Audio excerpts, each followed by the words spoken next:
Hello and welcome to this second episode of The Perfect Home Studio ? In episode number 1, we talked about the fact that as music producers, artists, we tend to redo our studio over and over again. It's like a never-ending circle. You set out to build the perfect home studio, but in the end, you redo it again and again and again. And sometimes we think about this as a problem, but really it's not a problem per se. I mean, people who have gardens, they redo their gardens. Over a course of a lifetime, you change things up. And that's part of a hobby, really. It just means that you have a passion for something. Now, of course, if you're redoing the studio over and over again every single week, maybe you should take a break, sit down and think about why you're doing that. But other than that, I think redoing the studio, reworking it, finding a new workflow is just part of being a creative person. I think a lot of creative individuals do this when it comes to their passion, to their hobby. So in today's video, I'm showing my progress with my perfect home studio. I will go over some things that I've learned in the process, and there will be a part number 3, I think, as well, where I show you in more detail how I've used the patch bass that are behind me. So let's get to it.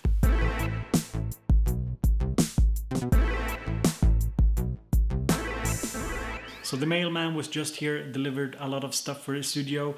We'll take a look at it. I'll start setting some stuff up. And this is basically the first step in order to make the workflow in the studio a little bit smoother.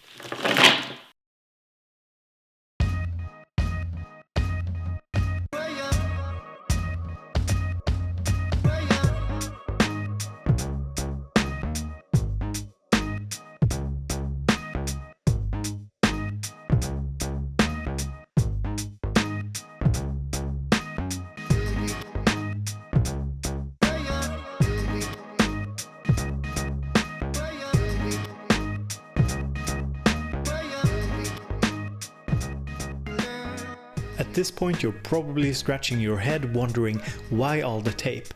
Well, these two devices, the mic pre and the sound card, weren't rack mountable out of the box. I needed to do a little DIY project. So I used one screw and screwed them into the rack, and then I used a lot of Velcro and some tape just in case to be safe.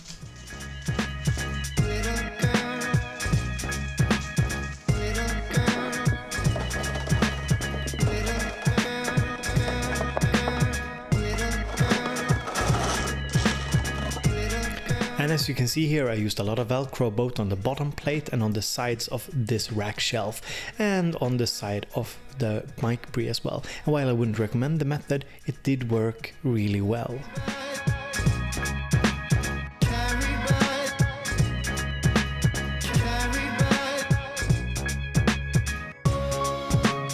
These cables are actually quite important. They are 3.5mm to 6.3mm mono cables, and I'll be using them together with my Drumbrute in order to get individual outputs out of the Drumbrutes into my mixer for some added control and the possibility to add effects and so on to individual sounds. For example, I could take like the snare drum that is a little bit weak, and I could pull it through my analog drive from Electron and fatten up the sound a little bit. Nu när jag ser det så här så tänker jag att det är ganska snyggt att ha dem så över hela. Ja, det är inte så att man ska koppla upp med någonting där som längst bort där. Att det är långt. Jo, det har du rätt i. Jag tror det är egentligen rent för sladdhärmemässigt bäst att ha allt på samma sida. In order to have more things connected to my sound card at any given point, so I don't have to, change connections so much, I actually got this one here. It's the Ultra Gain from Behringer, the ADA 8200. So you need a sound card with ADAT, and I got the Claret 8 Pre, so I can expand the Claret 8 Pre with 8 additional inputs and also outputs if I want to use more outputs. For example, hooking it up to an external mixer or something. I probably won't do that, but it's possible.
Thankfully everything worked out really nicely. The Behringer spoke to the Claret without any problems. It was actually one of the more smooth experiences I've had setting up a sound card.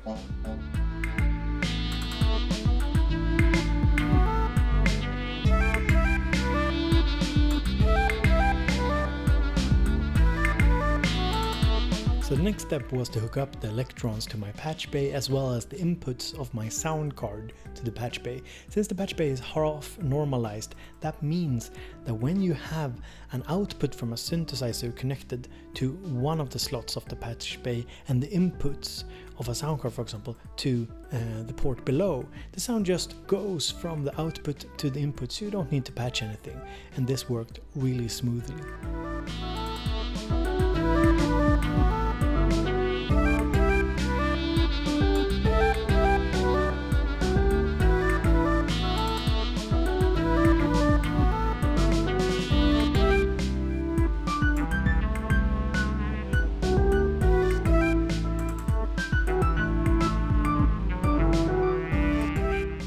After all the hard work, I of course needed a little sip of the coffee, and then I sat down and started to work with my spreadsheet. I'd done some preliminary planning of how I wanted to use my patch bays, but now I really needed to work at it because it's something that is kind of hard to me.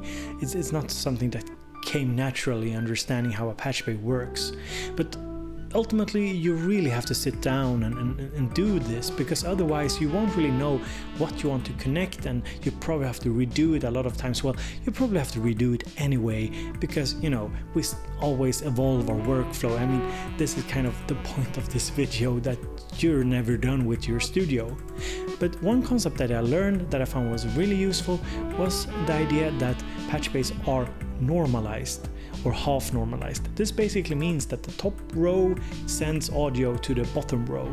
So you have outputs from synthesizers in the top row, for example, and inputs to sound card or outboard and so on in the bottom row.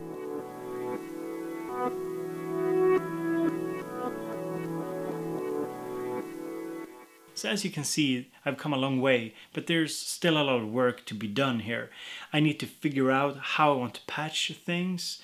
I still need to do a lot of cable management because I want a more clean workspace. I still don't have enough space, which is a bit, I don't know, is it called ironic? Because I do have 3 different tables, but I use them for different things. It's just a headache, really. I think that ultimately I have too much stuff, but you've already said that in the comments. I know that, I'm self-aware. But I like toys. That's just who I am. So a lot of you have been asking how the patch bays work, and I think I will go over that in part number 3, how my patch bays work, my workflow, and a little bit about patch bays in general. And if there's something else you want to know about my studio setup or how to set up a studio in general, please leave a comment down below. Let me know, because it's not always easy for me to know what kind of knowledge other people want. So this was Bo from BoBeats. I hope you enjoyed this video. If you want to support me, you can do so by going to patreon.com/BoBeats, or you can check the donation link down in the description. So thank you so much for being here, and I hope you have a pleasant day. Thank you.